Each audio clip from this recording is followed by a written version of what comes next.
For the past 5 years, Claude Littner has been Lord Sugar's right-hand man, offering business advice to some of Britain's biggest apprentices. And he's certainly not one to mince his words. I want to turn over millions, and I know what I'm talking about. Well, I'm not sure you do. Seriously, I look in your eyes and I think, where's the energy? Where's the passion? What makes you think that? What makes you think that? Your demeanour. Come on.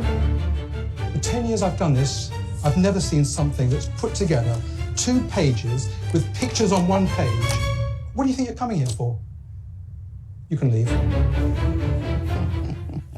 He's so intimidating, isn't he? Yeah, he is. He's tough talking in the boardroom. I'm just glad we're asking the questions to him rather than the other way around. Good morning, Claude. Good morning. It's a pleasure to have you on Morning Live. There's so much we want to get through with you. Let's start with jobs then. People looking for work. I mean, so many people have lost their jobs. What hope can you offer to people who are looking for work at the moment? Look, I'm not going to hide the fact that this is a very difficult time. It's a difficult time for everybody because they're trying to sort of keep themselves alive. But if in fact you're looking for a job, this is also very tough. But that shouldn't prevent you from keep looking, keep applying. Because if you don't apply, just sit on the couch and give up, you're certainly not going to get a job. So I think the important thing is to not lose heart.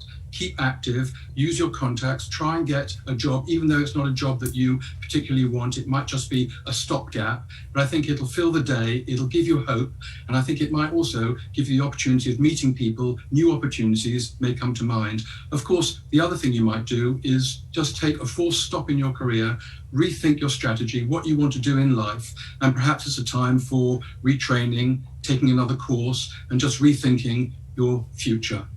That's a point, isn't it? People are kind of facing that prospect of having to retrain. What would your advice be on that? Look, I think you've got to look positively at everything. You've got to look, instead of the glass being half empty, look at it as half full. This is an opportunity that you didn't look for, that you don't want particularly. But if there's a point where you think to yourself, I'm stuck in my job, perhaps this is a time for retraining, reevaluating what I can do, what my strengths are, what I really want to do at this point in my career, then retraining is a great idea, and you may find that once we come out of this pandemic, you'll be in a much better place to actually find employment and gain employment in an area that you particularly like. On breakfast this morning, they were talking about apprenticeships, and it makes you think sometimes that's something you have to do when you're young, when you're coming out of school. Is it open to all age groups? Apprenticeship is just a word, okay? The fact of the matter is it's an opportunity for somebody to enter into the marketplace, enter into the workplace, get some training whilst you're actually in the job. So I know that a number of banks are engaging in this where they take young people, they train them. So it's not somebody who's necessarily got a university degree, but they will give on-the-job training. And I think that is very important. And I think for young people, that will give them a step up and an opportunity to engage in a career, which perhaps is something that they wouldn't have otherwise. I mean, we mentioned that there are being lots of redundancies, people being laid off at the moment. You know, if you are out there looking for a job, how can you make yourself stand out?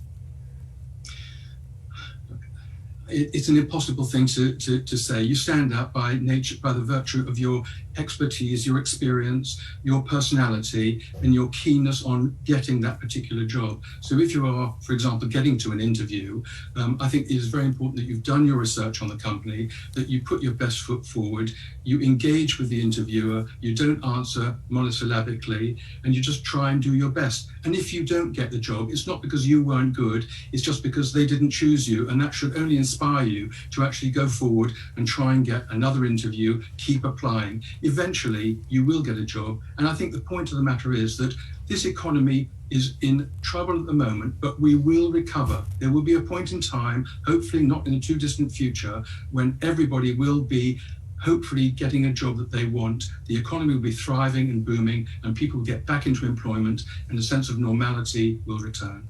So good to hear that, isn't it? Fair play.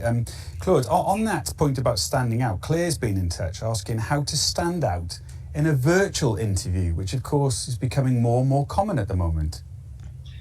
Well, I think the rules of engagement are very much the same in that you have to have done your research on the company. It's important when you're doing a virtual interview to find a quiet place where you are not distracted so that you can give your full attention to the interviewer and not find that you're thinking about a whole load of other things which are not relevant. So I think that's important. And also it is quite important to engage with the individual. Obviously, doing it remotely is more difficult, but the same rules of engagement apply. Put your best foot forward, be prepared, be calm, listen to the questions, answer them properly, and just try to make sure that you've made an impact on the interviewer such that when he comes to make his decision, he understands that you've got experience, you've got the right idea about work ethic, and that you really want the job.